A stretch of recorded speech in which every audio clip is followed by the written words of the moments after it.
우리나라 고령화 속도는 일본보다 빠른 세계 1위이고 노인 빈곤율도 세계 1위이며 파산자 4명 중 1명이 노인이라고 한다. 최근에 급격하게 늘어난 노인들의 파산은 우리에게 굉장히 중요한 시사점을 가져다 준다. 과연 어떤 것들이 우리들의 노후 인생을 망치는지에 대해서 오늘 그 3가지를 나눠보고자 한다. 첫 번째, 잘못된 투자. 통계청 발표에 의하면 파산 원인으로는 늘어난 수명에 비하여 짧아진 퇴직 연령이 있다고 하는데, 실제 퇴직 연령은 49세이며 80세까지 산다고 하더라도 퇴직하고 30년은 더 살아야 한다.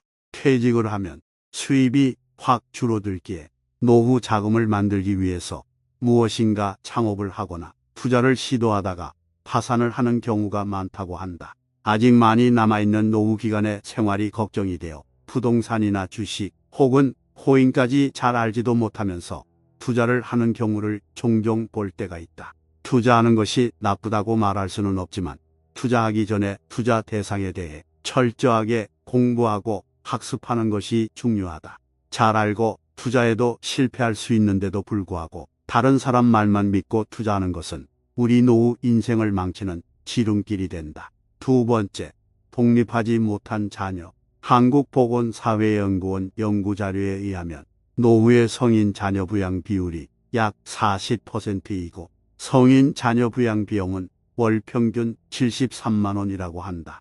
은퇴 후 큰 수입이 없는 상태에서 캥거루 가족처럼 사는 자녀들 뒷바라지하느라 부모 등골이 휘어지는 것이다. 퇴직금을 일시금으로 수령하여 자식들의 교육비뿐 아니라 사업자금까지 지원해줬다가 모든 게 다 망하면서 자식과 함께 파산하고 같이 신용불량자로 살아가고 있는 사람들도 종종 볼 수 있다. 자식은 성인이 되면 스스로 자립할 수 있도록 강하게 키워야 한다. 독수리가 제 새끼를 낭떠러지에서 나는 연습을 시키듯 이 험난한 세상을 헤쳐나갈 수 있는 정신력과 노하우를 전수해야지. 가진 돈을 모두 준다면 자식과 함께 부모까지 파산으로 가는 지름길이 될 수밖에 없다. 세 번째, 의료비. 대한노인병학회 발표에 의하면 수명 연장에 따른 노후의 병치레 기간이 약 20년가량 되고 65세 이상 연간 평균 진료비가 360만 원이라고 한다. 물론 건강한 사람까지 포함한 통계이기 때문에 병치레하는 노인들은 병원비도 만만치 않을 것이다. 평소에 꾸준히 운동하는 것만으로도 노후 의료비를 많이 절감시킬 수 있기 때문에 매일 규칙적으로 운동하는 것이 매우 중요하다. 노후 파산을 막는 방법은 자기 건강을 지켜가면서 최대한 생활비를 벌 수 있을 때까지 버는 것이다. 확실한 생활 수칙과 꾸준한 운동은 건강을 지키는 것뿐 아니라 이렇게 우리에게 경제적인 이득도 가져다 줄 수 있다. 매일매일 생활 계획을 세우고 아침에 일찍 일어나 운동을 하고 소소한 아르바이트 등 할 일을 찾아 돈을 벌고 나머지 시간은 취미 활동 등 활력 있게 산다면 건강도 좋아지고 노후 파산도 막을 수 있을 것이다. 무엇보다 노후의 재앙을 막으려면 건강 대책을 꼼꼼하게 세워야 한다. 건강한 노후란 신체 건강뿐 아니라 정신적 건강과 사회적 건강까지 포함하는 개념이 되어야 한다. 노년학 학자들은 노령으로 신체 기능이 떨어져도 정신적으로 여유와 만족감을 유지할 수 있도록 독서나 명상, 자기 개발 등에 집중하다 보면 건강도 훨씬 더 좋아진다고 말한다. 그리고 친밀한 사람들과 교류하며 살아갈 수 있는 사회적 건강도 매우 중요하다. 일본의 노후 파산 사례를 살펴보면 대부분의 파산자들이 건강을 제대로 챙기지 못하고 있다는 사실을 발견할 수 있다. 따지고 보면 연금 수입의 부족보다도 건강하지 못한 노년의 삶이 파산의 원인이 되는 경우가 많다. 또한 노후 파산을 막으려면 생활에 필요한 지출을 통제하는 것이 중요하다. 더하기, 빼기를 잘해야 된다. 더하기는 은퇴 후에도 일을 더하기, 저축 더하기, 건강관리 더하기 등을 하고, 빼기는 자녀 지출 지원 줄이기, 자동차 경비 줄이기, 경조사비 줄이기, 집 규모 줄이기 등과 같이 빠져나가는 비용을 줄이는 것을 말한다. 젊어서는 지출이 많으면 돈을 더 많이 벌면 되지만 나이가 들면 돈을 벌 수 있는 기회나 능력이 줄어들기 때문에 지출을 줄여나가야 하는 것이다. 나이 들어서까지 폼생폼사로 살면서 지출을 줄이지 않으면 경제적으로 압박받을 수밖에 없다. 길고 긴 노후의 삶을 살아가기 위하여 노후 자금을 만든다고 잘 알지도 못하는 곳에 몰아서 투자하지 말고 정신적, 육체적 건강을 지켜가면서 자기가 할 수 있는 일을 찾아가면서 생활비도 절약하면서 파산 없는 행복한 노후를 살아야 한다. 항상 영상을 봐주시는 모든 분들은 노후가 매일매일 행복하시길 진심으로 바라겠습니다. 좋은 친구를 사귀어야 하는 것은 학창시절에만 해당되는 얘기가 아니다. 나이 들어서도 나쁜 친구와 어울리지 말고 좋은 친구들과 어울려야 인생이 충만해진다. 오히려 젊은 시절보다 노후에 어울리는 친구들이 더 큰 영향을 주기 때문이다.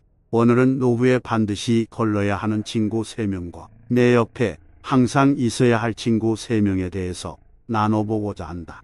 나이 들면 반드시 걸러야 하는 친구 첫 번째는 겉과 속이 다른 사람이다. 진실성이 없고 아부하는 사람은 가장 대표적으로 우리의 인생을 해롭게 하는 친구다.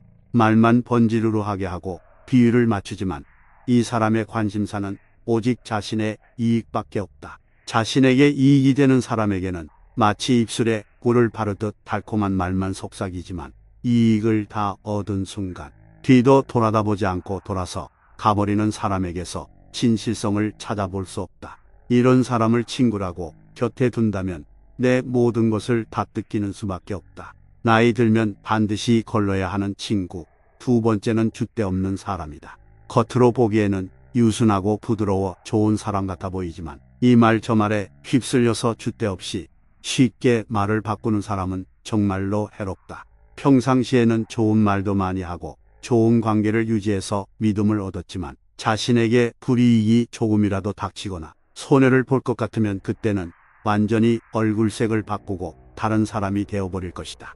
이런 사람을 친구로 두면 뒤통수 얻어맞는 것과 같은 배신을 당하게 된다. 그냥 시간 문제일 뿐이다. 나이 들면 반드시 걸러야 하는 친구 세 번째는 말로 다 하는 사람이다.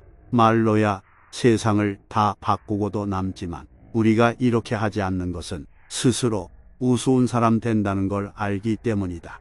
말로 다 하는 그런 사람들은 말이 너무 가벼워 전혀 그 무게감이 느껴지지 않는다. 말만 떠올리니 믿음이 가질 않는다.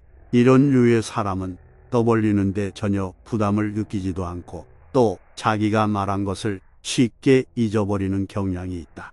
낯짝이 두꺼운 건지 기억이 짧은 건지 모르겠지만 친구라고 믿음을 줘서는 안 된다. 그렇다면 우리 곁에 항상 두어야 할 3가지 친구 유형은 어떤 유형일까?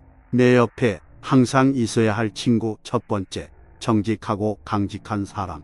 언제나 한결같이 정직하고 착한 사람을 보면 사람이 우직하다고 말한다. 순간을 모면하기 위해, 책임을 벗어나기 위해, 이익을 보기 위해 때와 상황에 따라 쉽게 바뀌지 않고 거짓말하지 않는 사람이 우직한 사람이다.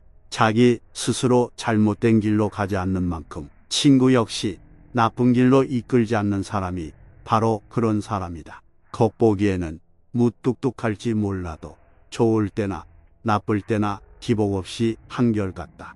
우직한 사람은 정말로 좋은 친구다. 내 옆에 항상 있어야 할 친구 두 번째, 신의가 있는 사람. 친구를 보살펴주는 사람이 신의가 있는 사람이다. 약속을 지키고 남에게 미루지 않고 책임감 있게 솔선수범하는 사람이다. 그들은 항상 굳은 일에도 나서서 도와주고 믿고 의지할 수 있다. 언제 어느 때 만나도 변함없이 대해주는 사람이 신의가 있는 친구다. 더 이상 말할 필요도 없이 우리 인생에 유익함만 가져다 줄 것이다. 내 옆에 항상 있어야 할 친구 세 번째, 견문이 넓은 사람.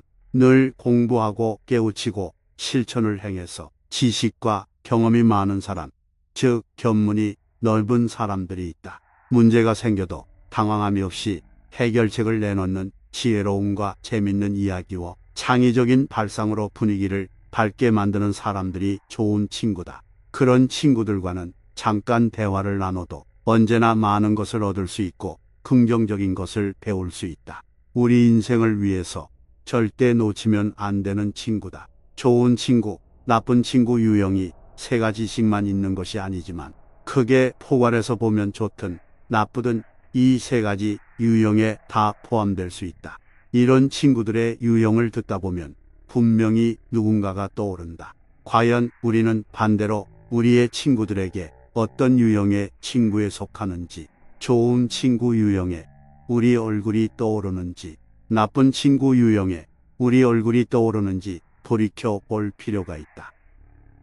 오늘 영상을 보신 모든 분들은 다른 사람들에게 좋은 친구의 유형으로 남아 계시길 진심으로 바라겠습니다. 사람의 인생의 끝자락에서 가장 후회되는 것이 무엇일까?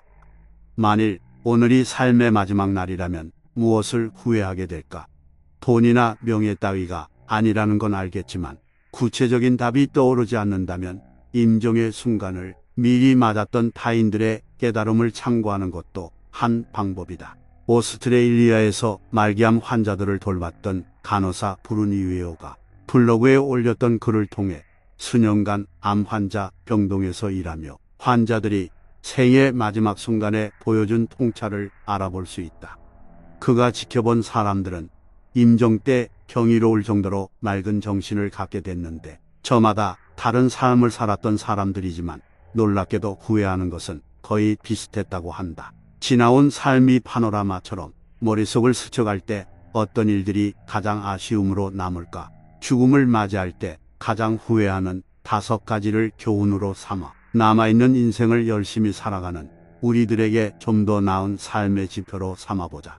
첫 번째, 내 뜻대로 살지 못한 것. 가장 큰 후회는 다른 사람들의 기대에 맞추지 말고 스스로에게 진실한 삶을 살 용기가 있었더라면 하는 것이었다. 사람들은 삶이 끝나갈 때쯤 돼서야 얼마나 많은 꿈을 이루지 못했던가 명확하게 볼 수 있었다. 인생이 자기 뜻대로 되는 사람이야 거의 없겠지만 특히나 아버지들은 가족의 부양을 위해 포기했던 것들이 너무나 많을 것이다. 그리고 어떤 것을 하거나 하지 않기로 한 자신의 선택 때문에 꿈의 절반조차 이루지 못한 채 죽어야 한다는 것을 부끄러워했다. 사람들이 좋다고 하는 길을 선택한 삶의 대가가 뼈저린 후회뿐이라면 눈치 보지 말고 자신이 바라고 좋아하는 삶을 현실적으로 어떻게 이루어갈 것인지 생각하고 과감히 행동하는 편이 더 좋았을 것이다. 그게 어떤 결과로 다가오든 자신에게 진정한 삶이 될 것이다. 두 번째, 일을 덜 하지 못한 것. 이 후회는 모든 남성에게서 나타난 공통점이었다. 그들은 회사에서 쳇바퀴를 도느라 아이들의 어린 시절과 배우자와의 친밀감을 놓친 것을 깊이 후회하고 있었다. 노년의 안정된 삶과 풍요로운 미래의 청사진 속에 나 자신을 하루하루 모질게 학대해온 세월의 미안함과 깊은 후회를 느낀 것이다. 이제껏 직장이나 사회생활을 하면서 그토록 스트레스를 받고 애쓰고 애간장 녹이며 움켜진 일들 중 지금 우리에게 유의미한 일로 남은 일은 과연 얼마나 있을까? 생각보다 많지 않을 것이다. 그러니 그것들에 무작정 휘둘릴 필요가 없는 것이니 매사 조바심보다는 삶의 여유를 느끼며 살아가야 한다. 세 번째, 화를 내지 못한 것. 죽기 전에 후회하지 않으려면 감정을 표현하는 연습을 하는 것이 좋다. 임종을 앞둔 사람들은 다른 사람들과 평화롭게 살기 위해 자신의 감정을 억누른 부작용을 지적했다. 그들은 솔직한 감정을 표현하지 못해 내면에 쌓인 냉소와 분노가 병을 만들었다고 여겼다. 아닌 것은 아니라고 나의 의견을 떳떳하게 표현하고 살았더라면 내면 속에 내 삶은 더 윤택하지 않았을까 하는 후회일 것이다. 남의 시선에 신경 쓰여서 감정을 표현하지 못하다가 용기 내어 드러냈을 때의 통쾌함과 유쾌함을 느껴본 적이 있지 않은가. 누군가는 나를 싫어하고 누군가는 나를 좋아한다. 모두에게 사랑받으려 하지 말고 자기 감정에 솔직해지는 편이 훨씬 삶을 유익하게 살아가는 방법이다. 네 번째, 친구들을 챙기지 못한 것. 사람들은 또 임종 직전에 오랜 친구의 소중함을 깨닫곤 했다. 하지만 막상 그땐 친구들의 연락처도 수소문할 수 없는 경우가 많았다. 친구들과 단절된 삶을 살아야 할 만큼 왜 그렇게 무심했을까? 어린 시절 속에 친구들과의 추억은 꿈같이 흘러온 인생길 마지막에 몸서리치게 그리울 것이다. 연락처라도 알아두고 수시로 추억을 얘기하며 살아가는 시간을 만들어가야 한다. 5번째, 도전하지 못한 것. 직업을 바꿔볼까? 저런 취미를 가져볼까? 저 기술을 배워볼까? 세계 여행에 도전해볼까? 살면서 온갖 욕망에 사로잡힐 때에도 주변 여건을 생각하고 꿈은 꿈인 채로 포기하며 살아온 삶에 왜 용기를 내보지 못했던가라는 후회는 이 세상에서 남은 마지막 아쉬움이었던 것 같다. 변화를 두려워해 즐겁게 살지 못한 것이다. 우리는 마치 인생에 리허설이 있는 양 삶을 살아간다. 언젠가는 진짜 삶이 올 것처럼 헛된 기대를 안고 하루하루 똑같이 반복하며 살아간다. 마치 이번 삶은 대충 살고 다음번 생에 제대로 한번 살아봐야지 하는 망상이 깔려있는 듯하다. 우리는 만사제치고 인생의 본질적인 질문과 마주해야 하고 내면의 소리에 귀 기울여야 한다. 나는 이대로 괜찮은가? 이것이 내가 바라는 삶인가?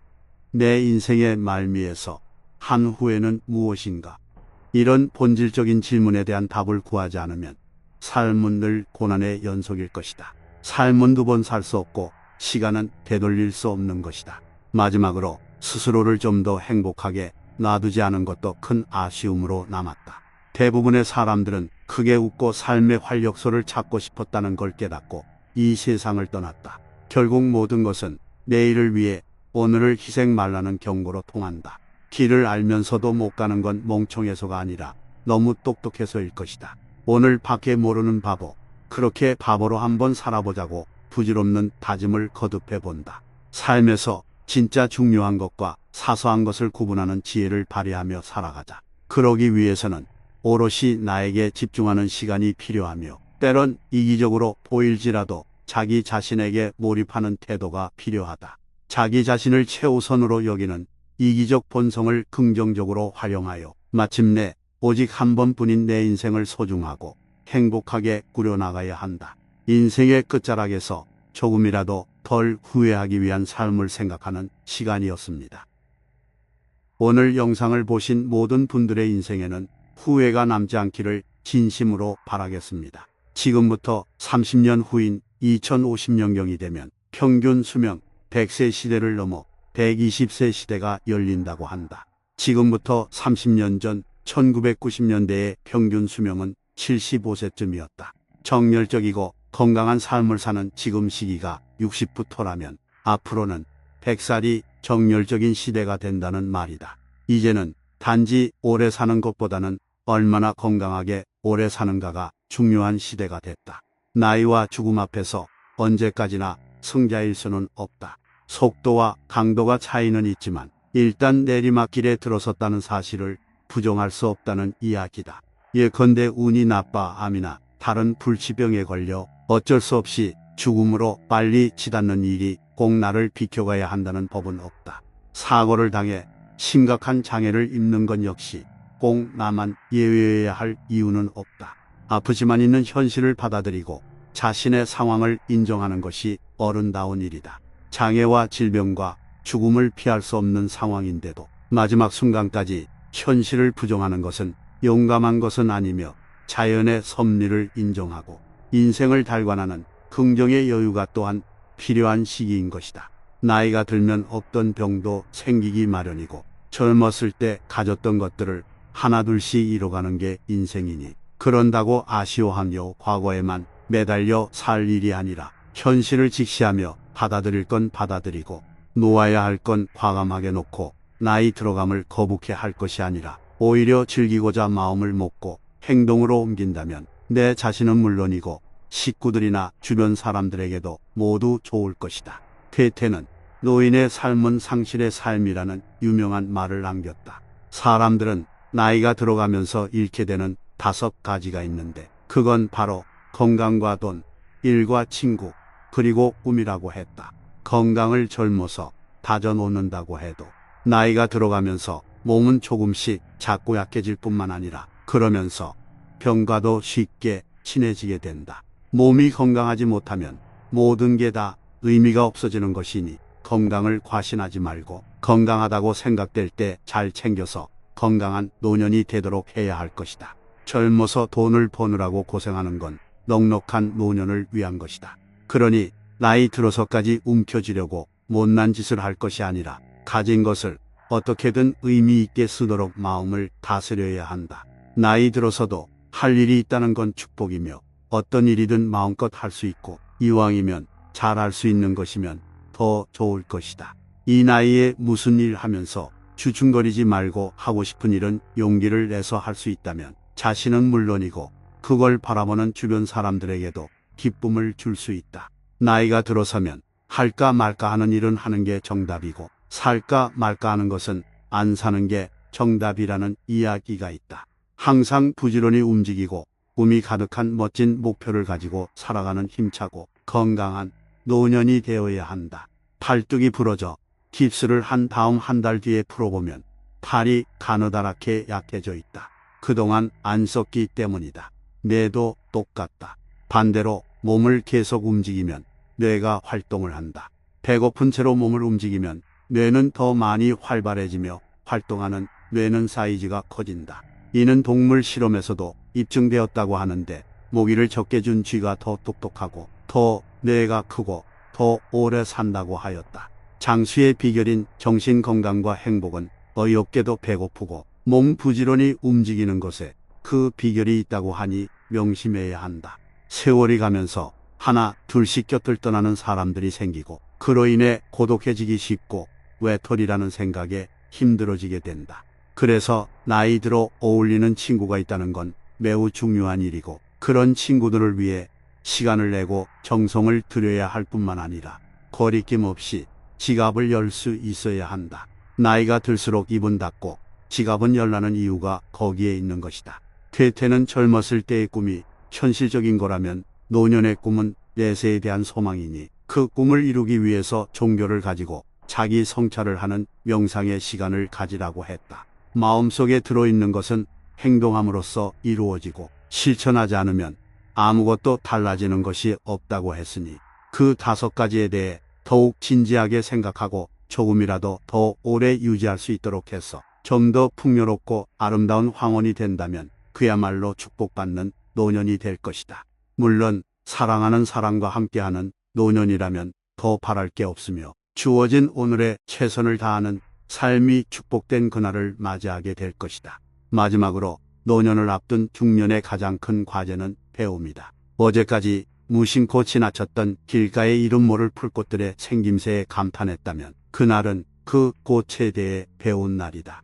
손주가 새로운 말을 배워서 할머니한테 써먹으려 할 때 그 단어가 갖고 있는 뜻을 새롭게 깨달았다면 그날은 손주를 통해 기쁘게 배운 날이다. 수십 년 동안 멸치를 넣고 끓여 먹던 된장찌개에 차돌박이를 넣었더니 맛이 매우 훌륭했다면 그날은 요리법을 새로 배운 날이다. 젊은이들이 등장하는 오디션 프로그램을 통해 과거의 노래를 새롭게 해석하는 법을 따라하고 있다면 그날은 그 노래를 새로 배운 날이다. 이렇게 하루하루 무언가를 배워간다면 매일이 새롭고 즐거운 날이 아닐까. 죽는 그날까지 아픔을 배울 수 있고 병원 생활을 배울 수 있고 진통제 맞는 법을 배울 수 있고 의사와 간호사에게 감사함을 표현하는 법을 배울 수 있고 마지막 순간 한 번도 경험해보지 못한 죽음을 배울 수 있어 감사하다면 죽는 그 순간까지 배우는 즐거움을 만끽할 수 있지 않을까. 오늘 영상을 보신 모든 분들의 하루하루가 행복하시길 진심으로 바라겠습니다. 친구라는 단어는 듣기만 해도 따뜻하다. 함께했던 추억들도 떠오르니 입가에 웃음도 번진다. 친구는 신이 우리에게 보내주신 선물이라는 말이 있지만 그 선물도 차버리고 친구 없이 노년을 쓸쓸하게 보내는 사람들이 있다. 벌이 찾지 않는 꽃에는 다 그럴 만한 이유가 있다. 굴이 적다든지 고가루가 맛이 없어서일 것이다. 영화를 개봉했음에도 관람객이 오질 않고 막대한 자금을 투입해서 이벤트를 개최했는데 사람들이 몰려들지 않는다는 것은 재미가 없고 볼 것도 없어서 그럴 것이다. 친구 하나 없이 외롭게 사는 사람도 마찬가지로 그만한 이유가 있기 때문이다. 나이 들면 재테크보다 친구들과의 관계를 잘 유지 관리하는 우테크가 무엇보다 중요하다고 얘기를 한다. 친구는 인생 이막에 없어서는 안 될 고귀한 존재이자 무엇과도 바꿀 수 없는 우리들의 자산일 수 있다. 우리들의 행동이 친구들을 멀어지게 하는 것은 아닌지 자주 점검해야 한다. 오늘은 친구에게 외면받고 사는 불쌍한 사람들의 특징 5가지에 대해서 나눠보고자 한다. 첫 번째, 인색하다. 사람이 모이면 돈이 들기 마련이다.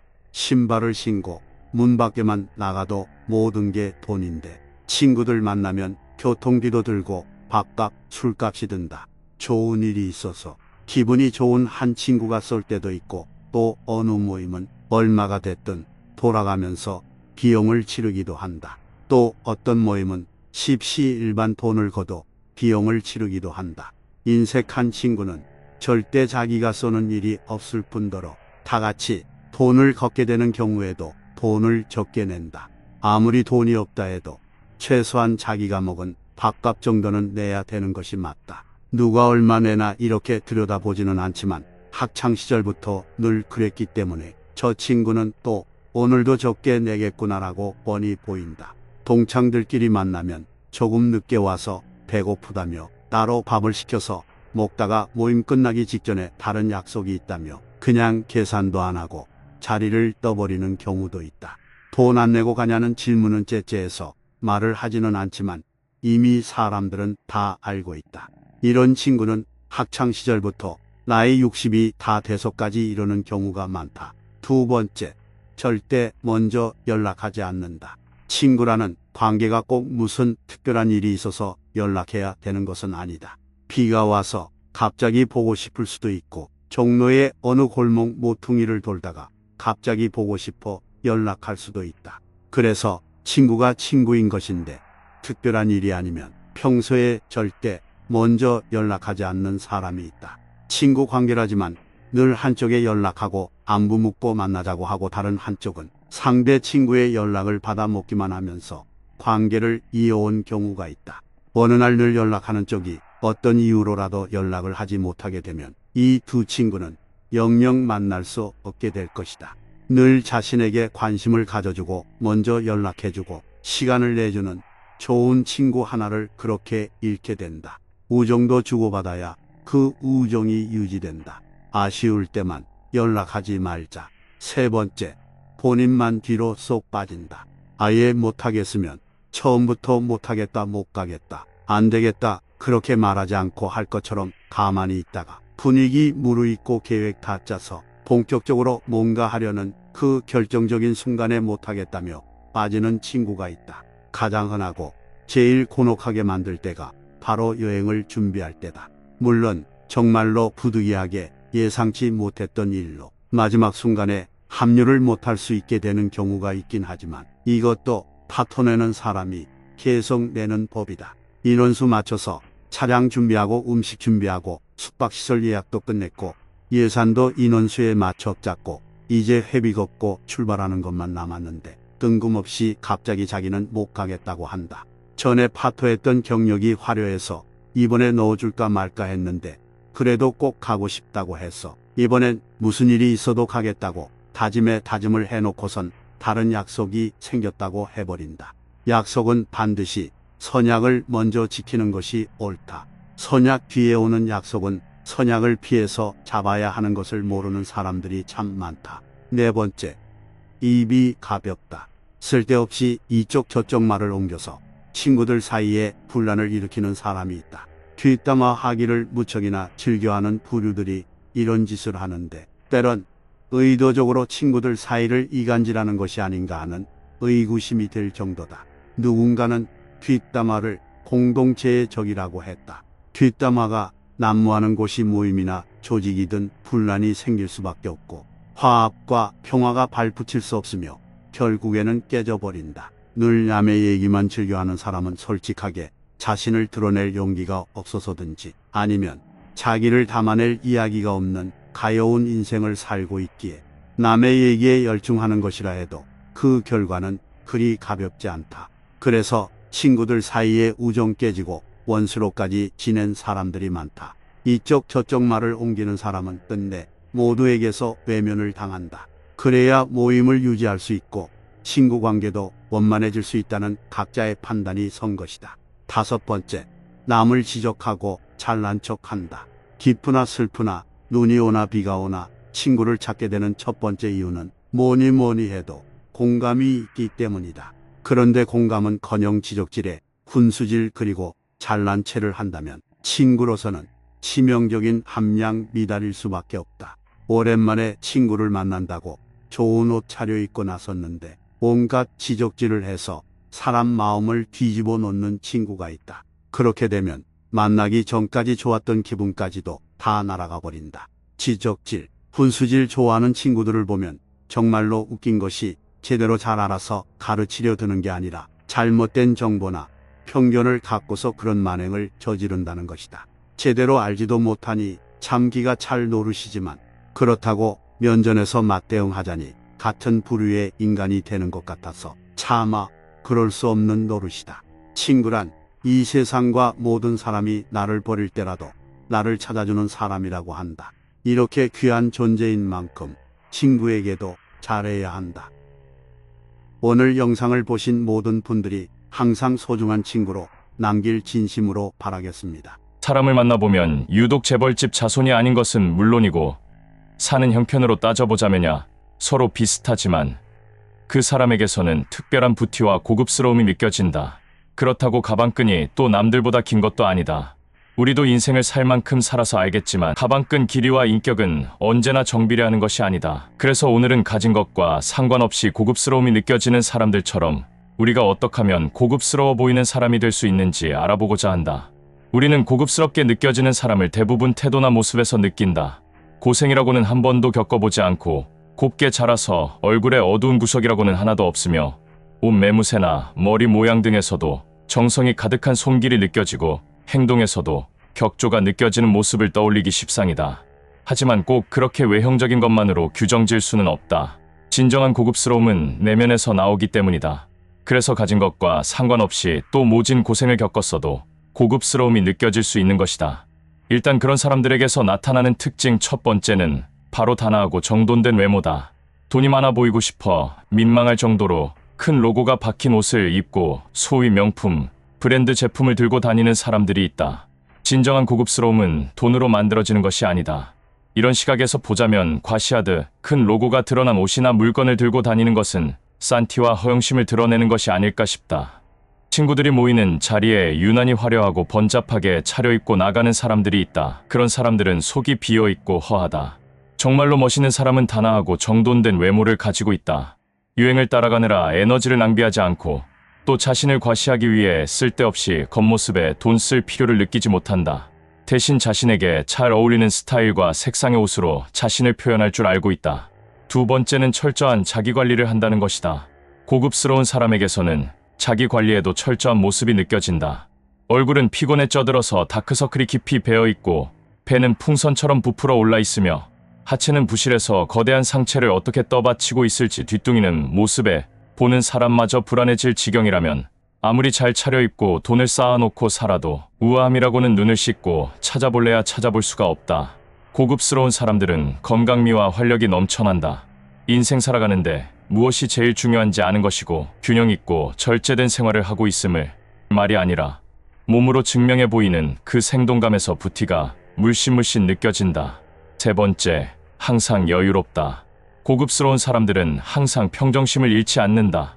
화들짝 놀라지도 않고 불같이 화를 내지도 않고 또 너무 좋다고 펄쩍펄쩍 뛰지도 않는다.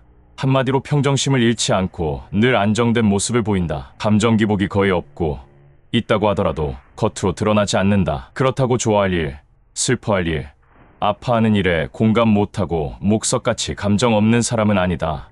오히려 스스로의 감정 조절에 능해서 주변 상황에 휘둘려 쉽게 흥분하지 않고 언제나 차분하게 상대방의 말에 온화하고 따뜻하게 반응한다.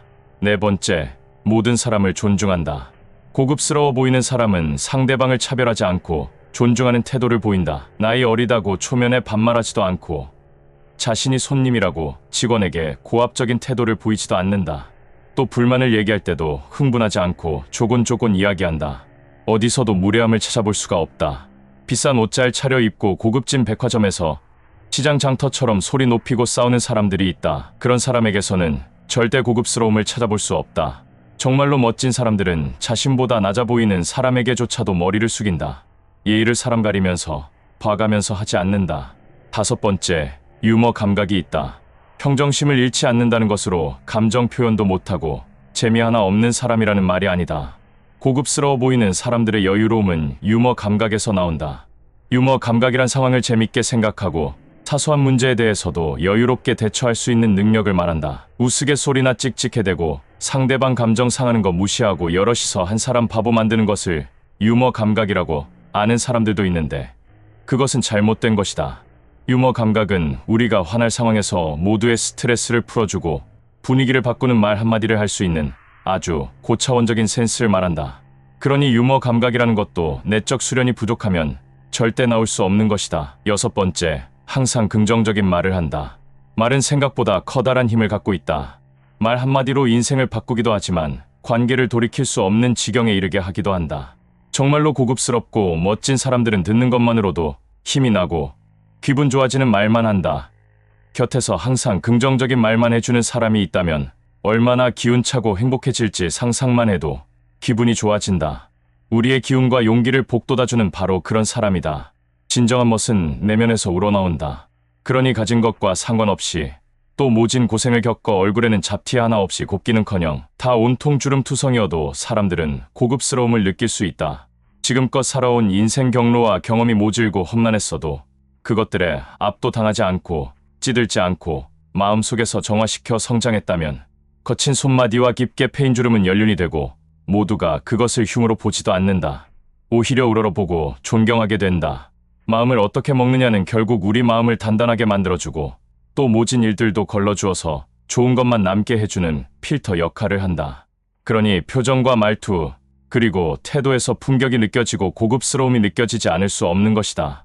허영심과 과시욕으로는 절대 만들어낼 수 없다. 겉과 속이 다르기 때문이다. 오늘도 영상 봐주신 모든 분들이 모두 멋있는 인생 후반전이 되시길 진심으로 바라겠습니다. 음식물에만 유통기한이 있는 것이 아니라 인간관계에도 유통기한이 있다. 사랑하는 연인들도 그렇고 함께 몸을 섞고 살아온 부부도 헤어질 때가 되면 여러 징후들이 나타나는 것처럼 친구와의 인간관계도 그만 정리해야 될 때가 되면 징후들이 나타나기 마련이다. 친구들과의 관계를 정리해야 할 때가 분명히 있다. 오늘은 친구들과 반드시 정리해야 하는 5가지 상황에 대해서 나눠보고자 한다. 분명히 정리해야 하는 상황에도 관계에 연연한다면 더 큰 상처만 받을 수 있다. 첫 번째, 자기가 필요할 때만 연락한다. 오랜만에 전화를 걸어놓고서는 어떻게 지냈냐는 물음에는 건성건성 대답하고 친구의 근황은 하나도 궁금하지도 않은지 물어보지도 않는다. 좀처럼 전화를 하지 않는 친구가 전화를 한 거 보면 급해도 아주 단단히 급한 것이다. 친구가 도움이 필요할 때 도와주는 거는 친구로서 마땅히 해줘야 하는 일이지만 자기 아쉬울 때만 전화를 하는 것은 문제다. 그러다 보니 이젠 도와줘야지 하는 생각보다는 얘가 나를 도우미로 착각하고 있는 것은 아닌지 영 마음이 편치 않다. 미안한데 이렇게 시작하는 전화는 이제는 그만 받아야 한다. 2번째, 입만 갖고 나온다. 사람은 자기가 좋아하는 사람에게만 돈을 쓰는 법이다. 그러니 입만 갖고 나오는 친구가 있다면 그 사람은 우리를 친구로 생각하는 것이 아니라 술 사고 밥 사는 자동현금 지급기 정도 아니면 그냥 쉽게 늘상 얻어먹어도 되는 호구로 생각한다는 것을 깨달아야 한다. 물론 우리들이 너그럽게 친구에게 밥 사는 것이 취미고 즐거움이라면 아무런 문제될 것이 없겠지만 그게 아니라면 둘 사이가 정말 친구는 맞는 건지 다시 한번 생각해봐야 한다. 평소 하고 싶은 거 다 하면서 또 다른 사람 만나서는 돈을 쓰면서도 유독 나를 만날 때만 돈이 없다는 것은 말이 안 된다. 3번째, 선교 활동을 한다. 종교의 자유를 인정하지 않는 사람이 친구하면 그것만큼 피곤한 것도 없다. 신시한 믿음을 넘어 맹신의 정도까지 이르러 세상 만사 모든 일들을 자기 믿음의 잣대로 풀어내고 그 종교를 믿지 않으면 죽어도 불지옥에 떨어진다고 협박까지 해댄다. 아마도 말을 안 해서 그렇지 믿음이 있다고 말하는 만큼 제발 선하게 교양 있게 행동을 먼저 해야 하지 않을까 싶다. 그렇게 행동하면서 무슨 종교 얘기를 하는지 창피함이 하나도 없는 것 같다. 친구 만나 우정을 나누기보다 입에 발린 선교 활동을 한다면 이제 그만 만나도 된다. 4번째, 힘든 얘기만 한다. 요즘 참 힘들지 않고 우울하지 않는 사람 하나 없다. 그런데도 세상에서 자기 혼자만 힘든 것처럼 만날 때마다 자기 힘든 얘기, 우울한 얘기, 슬픈 얘기만 하는 사람이 있다. 도와주고 싶어 해결책을 얘기해주면 그건 또 듣지 않는다. 자기가 그것을 할 수밖에 없는 이유를 또 줄줄이 댄다. 그러면서 사람 만나가지고 왜 힘들다는 얘기는 그렇게 주구장창해야 되는지 모르겠지만 아마도 관심받고 위안받고 싶어서 그러는 모양인데 늘상 그 얘기를 들어야 하는 사람 속은 손톱만큼도 이해를 하지 않는다. 그런 면에서 보자면 아주 이기적이기까지 한다. 만나면 늘 듣는 그 슬픈 얘기가 오늘따라 유독 더 우리 자신을 우울하게 만든다고 느껴진다면 그 친구는 그만 만나도 된다. 우울은 전염돼서 우리까지 우울증이 생길 수 있기 때문에 조심해야 한다. 왜 그래야 하는지 아니. 5번째, 만났는데 별로 재미가 없다. 뭐라고 딱 꼬집어서 왜 그런지 얘기할 수는 없지만 만나도 하나도 즐겁지 않고 그냥 같이 있는 시간이 지루하고 밍밍하고 아주 지겹다. 그렇다면 그 인연은 유통기한이 다 된 것이다. 친구들로부터 유통기한이 만료되었음을 통보받고 싶지 않다면 우리들도 정체되어 있지 말고 새롭게 성장할 수 있도록 끊임없이 노력해야 한다. 모든 인간관계에는 노력과 정성이 필요하다. 아무것도 하지 않으면 관계의 녹이 슬기 마련이고 이끼 끼고 그러다 끝을 맞게 되는 것이 아닌가 그런 생각이 든다. 부부 사이, 부모와 자식 사이에도 노력하고 정성을 들여야 유지가 된다. 그래서 하루하루 더 나아지는 사람이 되어야 하는 또 하나의 이유가 여기에 있다. 이미 끝이 난 관계에 연연해서 놓지 않고 있으면 인생만 고통스러워진다. 떠날 사람 떠나보내야 새 사람이 찾아드는 법이다. 오늘 영상을 보신 모든 분들이 항상 행복한 관계만을 유지하시길 진심으로 바라겠습니다. 피를 나눈 가족이든 어렸을 적부터 알아온 사이이든 더 나아가 몸을 섞고 사는 부부 사이라도 이제는 끊고 멀리해야 하는 사람들이 있습니다. 오랜만에 만나 느끼는 반가움도 잠시 함께 있다 보면 반드시 사람 속을 뒤집어 놓거나 큰 소리 나게끔 만드는 사람이 있습니다. 잠깐 생각해보면 떠오르는 사람이 있죠. 그런 사람, 이것도 재주라면 재주라고 할 수 있습니다. 가는 자리마다 항상 분란을 일으키니 말입니다만 재주라고 인정하고 넘어가기엔 너무도 고약하죠. 사람은 고쳐 쓰는 게 아니라는 말이 있습니다. 그렇다면 방법은 하나뿐입니다. 멀리하는 게 상책입니다. 그럼 사람을 대놓고 외면하고 멀리한다고 야박하다는 소리 들을 게 겁이 나기도 하죠. 하지만 그런 걱정하실 필요 없습니다. 오늘은 우리 인생을 위해서 멀리해야 할 사람들에 대해서 나눠보고자 합니다.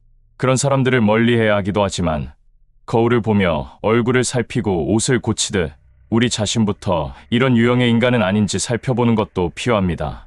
빨리 끊어내야 하는 사람 첫 번째는 뒤끝 없다고 본인은 말하지만 사소한 일에도 목숨 거는 유형입니다. 조금만 불쾌해도 앞뒤 안 가리고 성을 크게 내서 그냥 지나칠 수도 있는 일도 결국 큰일로 만들어버리는 사람입니다.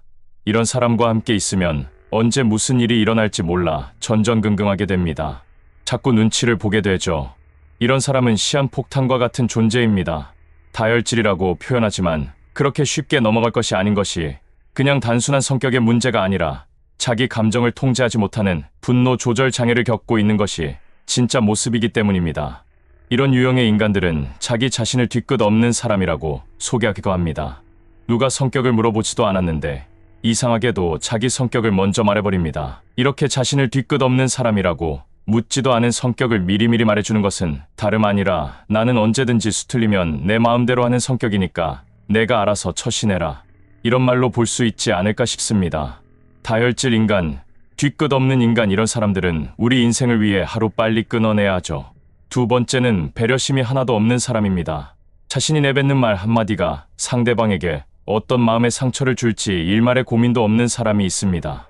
주변 사람은 우리 보고 그냥 원래 그러려니 하고 이해하라고 좋게 생각하라며 위로를 해주지만 참 쉽지가 않죠. 사실 배려심 없는 이런 인간은 사람들과 사이좋게 어울리는 방법을 제대로 훈련받지 못한 사회화가 덜 된 사람이고 또 한편으로는 남의 아픔을 전혀 공감하지 못하는 소시오패스일 수도 있습니다. 이런 인간일수록 절대 지기 싫어하고 자기 자랑은 끝도 없습니다. 자신의 이익이라면 치밀할 정도로 집요하게 달려들기도 하죠. 세 번째는 논리력 하나 없으면서 똑똑한 척하는 사람입니다. 가만히 있으면 중간이라도 갈 텐데 논리력이라고는 하나도 없으면서 똑똑한 척은 하고 싶어 남을 비판하는 것을 즐겨합니다. 더구나 비판할 때의 그 어투는 굉장히 냉소적입니다. 본인은 아주 차가운 이성을 가지고 멋있게 비판을 했다고 착각을 하지만 성격 자체가 꼬여있고 부정적이라 한마디 한마디 쓰는 단어가 냉소적입니다. 이 사람들은 냉소적인 어투로 비판을 했으니 당연히 상대방으로부터 반박을 받게 됩니다. 이럴 때 자신의 주장을 뒷받침할 논리력은 떨어지고 그러니 자신의 의견이 옳다고 재반박하기가 아주 궁색해집니다. 하지만 지기는 너무도 싫습니다. 그래서 하는 짓이 인신공격을 퍼붓기도 하죠. 토론이고 뭐고 이젠 전혀 개의치 않습니다. 논리의 궁색함을 벗어나기 위해서, 지지 않기 위해서 인신 공격을 해버립니다. 하지만 이런 인신 공격을 하는 순간 자기 자신의 비열하고 치졸한 성격이 드러난다는 것을 자신은 모릅니다. 인신 공격을 받은 상대방이 생각 있는 사람이라면 그냥 속으로 무시하고 대꾸를 하지 않아 버리는데, 그럼 또 이 바보 같은 사람은 자신이 이겼다고 생각하고 우쭐댑니다. 그래서 다른 데 가서 또 그 짓을 하죠. 논리력도 없으면서 말입니다. 네 번째, 거짓말을 입에 달고 사는 사람입니다. 세상을 참 어렵게 사는 유형이죠. 잘못한 것이 있으면 털어놓고 사과하고 용서받으면 될 일인데 그 순간을 모면하고 싶어서 거짓말을 합니다. 애들도 아니고 말이죠. 손바닥으로 하늘을 가릴 수 있다고 믿는 가여운 인간입니다. 거짓말은 또 다른 거짓말을 낳게 되는 그런 경험 다들 겪어보셨을 텐데, 한 번 했던 거짓말을 숨기기 위해서는 계속 말을 만들어야 하는 그 힘겨운 시간을 맞이하게 됩니다. 하지만 그것이 익숙한 사람한테는 거짓말하는 것이 습관이라 그것을 감내해냅니다. 한 번 거짓말한 사람을 용서해줄 수는 있더라도 다시 믿음을 줘서는 안 됩니다. 본성은 쉽게 바뀌지 않는 법이라 언제고 다시 거짓말을 해서 더 세게 뒤통수를 후려맞은 적, 모든 사람이 한 번쯤은 경험했을 겁니다. 다섯 번째는 자존감은 없고 자존심만 강한 사람입니다. 자존감이 없는 사람이 이 세상에서 생존하기 위해 갖고 있는 유일한 것이 자존심입니다. 자존감이 없는 사람에게 자존심이란 자기 자신을 지켜낼 최후의 보루이자 상대를 겨눌 수 있는 치명적인 무기이기도 합니다. 이렇게 자존심밖에 남은 것이 없는 사람은 늘 신경이 곤두서 있고 공격적인 성향을 띱니다. 혹시 이런 사람 주변에 있지 않나 생각을 해보면, 감정의 기복도 심해서 작은 일에 크게 기뻐하기도 하고 사소한 일에도 완전히 뒤집어져 한바탕 큰 소동을 벌이기도 하며, 별말도 아닌 것에 강한 적개심을 드러내고 상대방을 집어삼키기라도 하는 듯이 덤벼들기도 하는 사람. 괜한 감정 쓰레기통 역할을 도맡아 하고 싶지 않다면 자존심밖에 남은 것이 없는 그 사람, 더 이상 잃을 것이 없어 자존심만은 지켜야 하는 사람과는 이제라도 끊어내야 합니다. 나이 들어감에 따라 성격도 저절로 좋아지고 인품도 훌륭해지면 너무 좋겠지만 안타깝게도 나이와는 연관이 없습니다. 더욱이 제일 어려운 것 중에 하나가 성격을 바꾸는 일이 아닐까 싶기도 합니다. 나이 들면 사람이 점점 괴팍해진다는 말이 있습니다. 평소에 자신이 갖고 있는 성격적인 결함을 고치려는 노력을 하나도 하지 않고 오히려 갈등이 있을 때마다 남 탓을 하며 살았기 때문이 아닐까 싶습니다. 그러니 나이 들수록 점점 고약해질 수밖에 없습니다. 이런 분들의 끝은 어떨지 뻔히 보입니다. 우리는 그런 사람과는 빠르게 연을 끊어야 하며 우리도 그런 사람이 되지 않기 위해서 항상 노력해야 합니다. 오늘 영상을 보신 모든 분들은 항상 사랑하고 사랑받으며 살아가시길 진심으로 바라겠습니다. 돈이면 안 되는 거 없이 다 되는 세상이지만 인생만큼은 억만금을 줘도 살 수는 없습니다.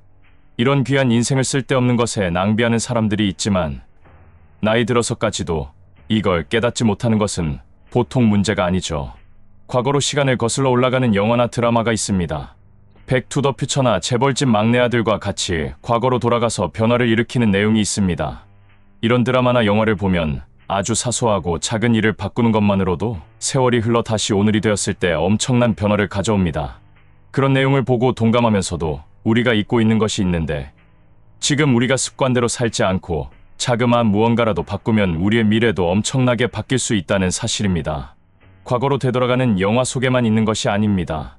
지금이 우리가 과거로 돌아왔다고 생각하고 바꿀 수가 있는 것이죠. 우리들의 소중한 인생을 허투루 낭비하지 않고 값진 인생으로 탈바꿈할 수 있는 비결에 대해서 나눠보고자 합니다. 나이를 먹으면 먹을수록 시간이 빨리 흐른다고 합니다. 이제는 남은 인생을 값지게 살지 못하면 너무나도 아깝죠.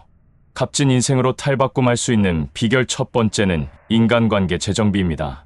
봄이 오면 새로운 마음으로 봄맞이 대청소를 하죠. 한동안 사용하지 않아 자리만 차지하고 있는 물건들이 있다면 당근마켓에 내놓기도 하면서 정리를 합니다. 이렇게 1년에 한 번씩이라도 집안 안팎을 정리해야 생활이 정돈되고 집안 공간도 넓게 쓸 수 있습니다. 봄맞이 대청소하듯 인간관계도 주기적으로 재정비를 해야 합니다. 서로 연락 한 번 하지 않는 사람이 주소록에 남아있다면 세월과 함께 지나간 사람이니 그냥 깔끔하게 삭제하는 게 좋습니다. 그뿐만 아니라 마음 아프게 했던 사람, 상처 준 사람들도 과거에 얽매이지 않고 정리해야 합니다. 마음 졸이고 아파하고 슬퍼하고 미워해도 그 사람들은 어차피 인생에서 그냥 지나치는 사람들일 뿐입니다. 그들에게 연연하면서 소중한 내 인생과 에너지를 낭비할 필요가 없습니다. 좋은 사람이었는데, 좋은 친구였는데도 불구하고 어찌어찌 살다 보니 한동안 연락을 못했다면 서로 대청소 대상으로 분류되기 전에 다시 연락해서 관계를 복원하는 적극적인 행동도 아주 좋습니다. 대청소라고 꼭 버려야 할 대상만 찾아내는 것은 아닙니다. 뜻밖의 옷장에서 입을 만한 좋은 옷을 발견하는 것처럼 옛 친구를 찾아 관계를 복원시킬 수도 있습니다. 두 번째, 아침형 인간으로 사는 것입니다. 성공적인 인생을 살기 위해서 변화를 모색하는 사람들이 제일 먼저 시도하는 것이 바로 아침형 인간이 되는 것입니다. 미라클 모닝이라는 말도 있죠. 성공담을 들어보면 대부분 아침 4시, 5시에 하루를 시작하는 사람들이 꽤 많습니다. 그런데 아침이기보다는 새벽에 가까운 그 이른 시간에 일어나기 위해 도대체 이 사람들은 몇 시에 잠자리에 드는지 그런 이야기를 하는 사람들은 찾아볼 수가 없습니다. 잠에서 깬 시간만 말하고 왜 잠자리에 드는 시간은 말하지 않을까 싶습니다.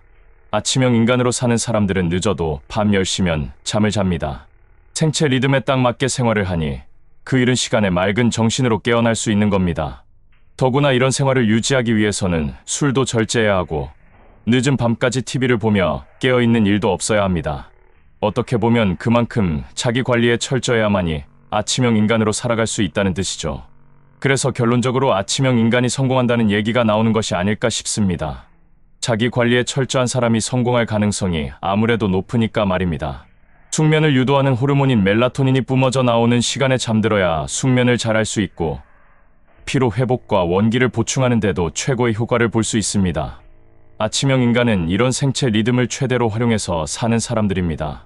이제부터는 아침형 인간에 대한 이야기를 들으신다면 일찍 일어나는 것뿐만이 아니라 일찍 잠자리에 들어 숙면을 하자는 거라는 것을 먼저 기억해야 합니다. 세 번째, 단기적인 운동이 아닌 지속적인 운동을 한다. 운동하는 것만큼 시간을 값지게 그리고 빛나게 쓰는 일도 없습니다. 더구나 운동만큼 우리가 노력한 효과를 그대로 볼 수 있는 것도 없습니다. 운동의 결과는 노력한 만큼 보상이 잘 나오기 때문이죠. 운동으로 달라지는 자신의 모습과 능력을 직접 확인할 수 있으니 그만큼 재밌고 보람찬 일도 없습니다. 세상사 뜻대로 되는 일이 없어서 재미없다지만 내 몸만큼은 내 뜻대로 바꿀 수 있습니다. 몸을 움직이는 것은 오직 자신의 의지와 실천이 따라야 하는 일입니다. 자기 주도적이어야 한다는 것이죠. 하루하루 달라지는 몸매와 능력치를 느끼면서 우리는 성취감과 자신감을 얻게 됩니다. 그래서 성공하고 싶으면 자기 몸부터 챙기라는 말이 있지 않은가 싶습니다. 몸매가 달라지면 인생도 달라집니다. 이제는 마음만 먹고 하루 이틀 운동하고 그만두는 것이 아니라 꾸준하게 해야 합니다. 네 번째는 쓸데없는 고집과 강박에서 벗어나는 것입니다. 강박은 마음의 족쇄이고 감옥입니다. 습관적 강박에 사로잡히면 평생을 감옥살이하는 죄수처럼 살아가야 합니다. 어쩌면 죄수보다 더할 수도 있습니다. 죄수는 심판을 받고 죄값을 치르는 것이니 몸은 좀 힘들어도 마음은 편할 수 있지만 강박은 불안으로 마음이 아주 힘들죠. 그러니 죄수보다 못한 생활을 하고 있는 것입니다. 우리 모두에게는 크고 작은 강박이 있습니다. 자녀들에게 훌륭한 면만 보여줘야 한다는 강박, 집안을 깨끗이 하고 싶어 계속 쓸고 닦아야 하는 강박, 흐트러진 것은 용납하지 못하는 강박, 외출한 후 가스레인지를 끄고 나왔는지, 현관문은 잘 잠갔는지 하는 불안이 머리를 떠나지 않아 외출하는 동안 내내 마음이 찜찜한 강박도 있을 수 있습니다. 습관적인 강박이 꼭 눈에 띄는 행동으로 나타나는 것은 아닙니다. 일종의 징크스라고 생각하는 것도 강박일 수 있고, 식후에는 커피를 꼭 마셔야 한다는 것도 강박의 일종일 수 있습니다. 심각한 강박 증세라면 전문의를 만나봐야 하겠지만 낮은 단계의 강박이라면 견디는 힘을 기르는 것으로 벗어날 수 있습니다. 불안과 초조함이 몰려오겠지만 오늘은 10분, 내일은 15분, 모레는 20분 이렇게 견디는 시간을 늘려가는 것으로 내성을 키울 수 있고 또 익숙한 행동에서 벗어나 새롭고 낯선 경험과 행동으로 강박의 영역에서 아주 멀리 떨어져 나오는 시도도 해볼 만합니다. 작고 사소해 보이는 습관이나 좋지 못한 관계를 바꾸고 정리하면 앞으로 다가올 미래에 큰 파장을 미치고 놀랄만한 변화를 가져올 수 있습니다. 그러한 변화는 우리의 값진 인생에 대한 행복한 결말을 만들어냅니다. 오늘 영상을 보신 모든 분들은 항상 값진 인생만을 사시길 진심으로 바라겠습니다. 노후 준비는 정말 기사도 많고 관련 영상과 글도 너무나도 많은데 어떤 기준으로 시작해야 할지 막막한 것이 사실입니다. 오늘은 해외 유명 은퇴 연구소에서 발표한 노후에 대해 우리가 잘 알지 못하는 5가지 현실을 토대로 이야기를 나눠보고자 합니다. 첫 번째, 노후는 생각보다 길다는 것. 이것은 분명 좋은 소식이기도 하지만 이유 모를 불안감도 엄습합니다. 우리는 대개 평균 수명이 몇 살이다라는 통계 자료를 근거로 우리가 대충 이 정도는 살겠구나 이렇게 감을 잡습니다. 근데 이 평균 수명이라는 개념은 노후 준비를 할 때는 그리 유용하지가 않습니다. 평균 수명은 병으로 인한 사망이나 사고사 등을 포함해서 특정 지역에서 일정 기간 동안의 사망자의 평균 수명을 계산한 통계 자료입니다. 죽은 사람들을 가지고 낸 통계 자료죠. 우리가 몇 살까지 살 수 있을까 생각할 때 병으로 죽을 수도 있다거나 사고사를 당할 수도 있다거나 염두를 두지 않습니다. 그래서 우리에게 유의미한 통계 자료는 바로 평균 수명이 아니라 기대 여명일 수 있습니다. 기대 여명, 즉 얼마나 더 생명이 남아있느냐라는 말입니다.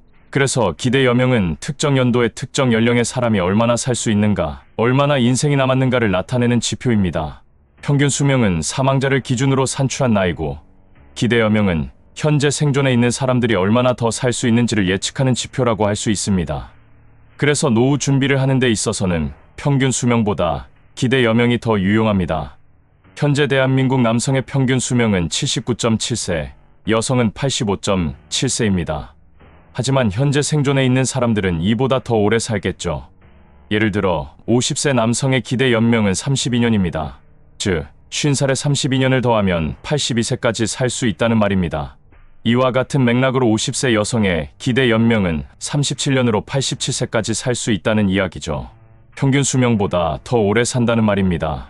더 재밌는 것은 평균 수명은 사망자들을 기준으로 계산을 하기 때문에 그 결과값이 변하지 않지만 기대 여명은 생존자를 기준으로 얼마나 더 살 수 있는지를 계산하는 것이기 때문에 지속적으로 변화합니다.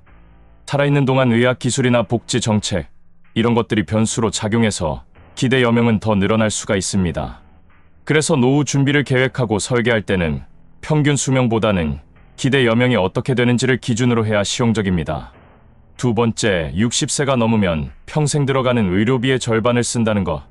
보건사회연구소 자료에 따르면 생애 의료비는 청년기의 10%, 중장년기의 30%, 그리고 60세 이상 노년기의 50%가량을 쓴다고 합니다.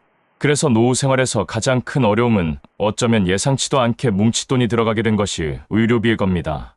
예전에는 가장이 암 한 번 걸리면 치료비로 거의 전 재산을 날려먹었습니다. 그렇게 병을 고치고 나면 이제 가장 고통스러운 빈곤이 떡하니 기다리고 있습니다. 그래서 많은 노인들이 남은 가족들이나 잘 살라고 치료를 중단하는 경우가 허다했죠. 병 못 고치고 죽나, 병 고치고 난 후에 가난해서 죽나, 다 이래저래 죽는 것은 나한테 다 똑같으니 그래도 남은 가족들만이라도 경제적으로 허덕이게 하지는 말자는 그 아픈 뜻이 담긴 결정을 내립니다. 60세 이후에 발생할 가능성이 높은 의료비로 인한 그 리스크를 대비해야 한다는 겁니다. 어떤 질병이 닥치더라도 그 비용을 감당할 수 있을 만큼 저축을 많이 하든지 아니면 리스크를 거부해 줄 수 있는 금융 상품을 고려해야 합니다. 세 번째, 죽기 전까지 월급을 받아야 한다는 것. 노후 설계 전문가들에 의하면 재정적인 측면에서의 노후 설계의 핵심은 매월 꼬박꼬박 월급 받듯 생활비 명목의 돈이 일정하게 들어오도록 만들어야 한다고 강조합니다.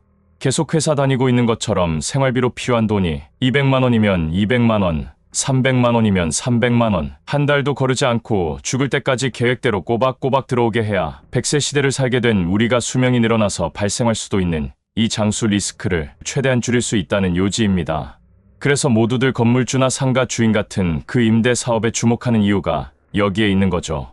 각 금융기관들이 은퇴 설계 컨설팅 서비스를 하면서 연금과 같은 자신들의 금융상품 등을 만들어 놓은 것도 수요가 일어날 것이라고 생각했기 때문입니다. 네 번째, 퇴직은 갑자기 찾아온다는 것. 아무리 법으로 정년이 정해진다 하더라도 현실은 40대 후반 또는 50대 초반에 구조조정이라는 이름으로 쫓겨나는 상황이 빈번하게 벌어지고 있습니다. 한 금융회사의 은퇴연구소 설문조사에 따르면 50, 60대의 절반 이상은 스스로 계획하에 퇴직했다기보다는 강제 퇴직을 당했다고 합니다.